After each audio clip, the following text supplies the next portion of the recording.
Alright guys, this is a third Gwent tutorial video. I'm talking about Scoiatel deck this time, which I think is the worst deck in the game, but it's still pretty good. You can probably beat every opponent in the game except maybe Sasha. Sasha is the second opponent in the Gwent tournament and easily the hardest opponent in the game. But I think with 3 decoys you would still have a chance there. Still not sure if the frost is valuable here, but I'll keep it.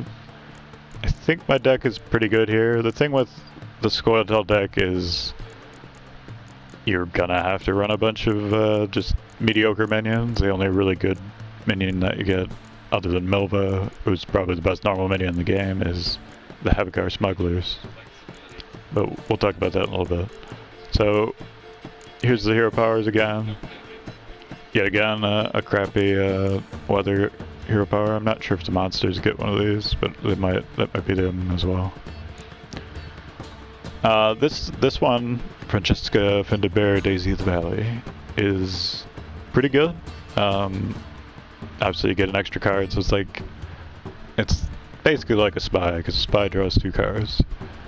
So it's another card to replace itself, but Spy is probably a little bit better because it cycles through your deck as well. But in the absence of having a Spy, which the elves don't get one except for the neutral Spy, so it's not too bad. And this is the one I usually use, which is Commander Horn for all ranged units. As long as you stack your deck with a lot of the row switching kind, you can have as many ranged units as you want, pretty much. And this one is actually pretty good. This is just the same effect as this guy. So if you have 10, wow, failed. Huh? Did I hit X and then square? I don't know. He vanished. Oh no, there he is. Okay, sorry. So it's the same as this one. If you have 10 or more, then if they have 10 or more melee, then you blow up their strongest ones. Yeah, even if they're all the same. So it's just a scorch effect on melee in a specific situation. But since you already have this guy in your deck, most likely, it's not actually that powerful to have another one. So it would basically be versus monsters. You could potentially want to use this twice, but I like the ranged one more, generally speaking.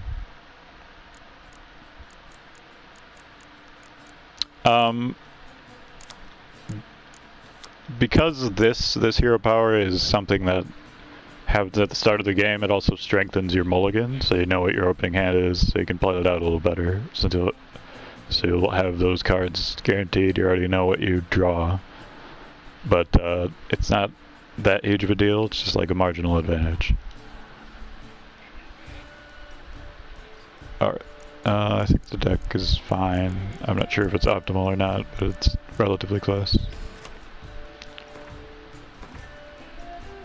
First... Oh, okay, so the Scoiatel perk lets you pick who goes first.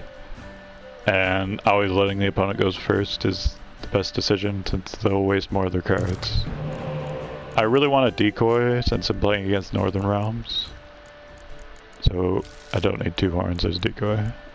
And you only want 1 Havocar Smuggler in your hand because it plays them directly from your deck onto the field, but it'll also play it from your hand, so you're basically losing a carded card advantage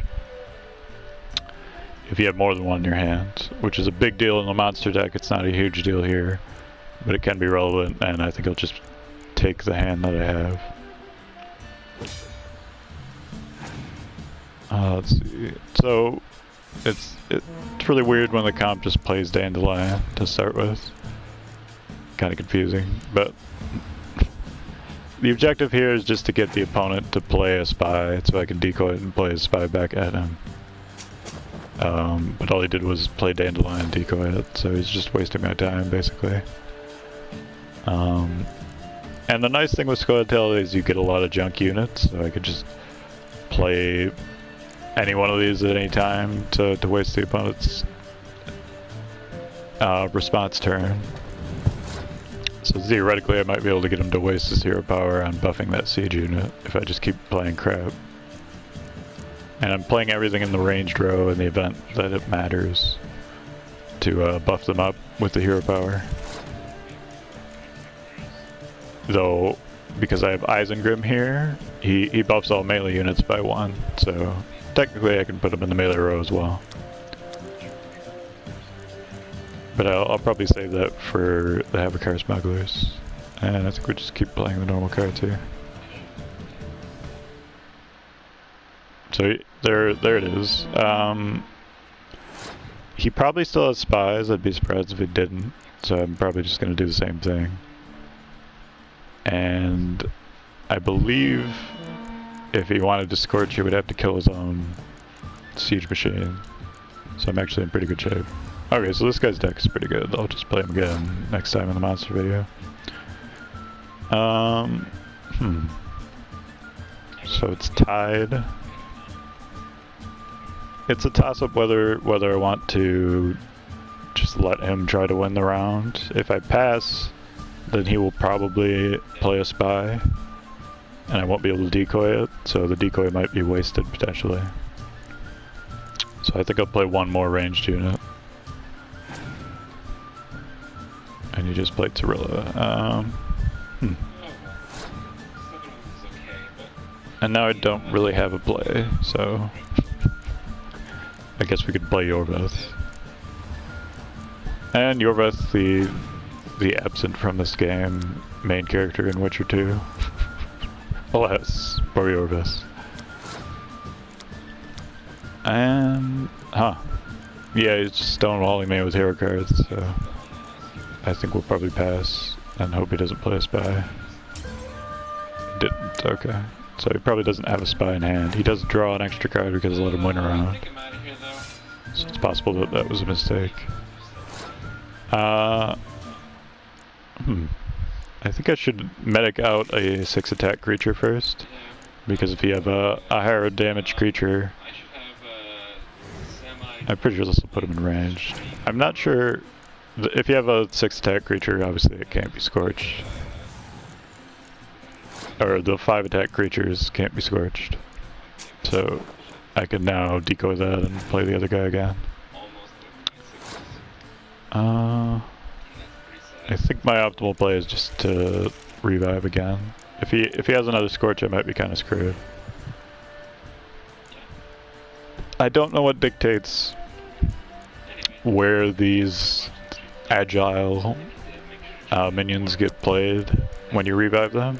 It seems like there's some way to control it, but I'm not sure exactly what it is.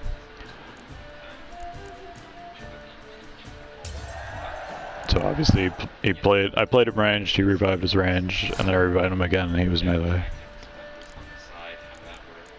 I might as well horn first. Oh, it looks like he has nothing.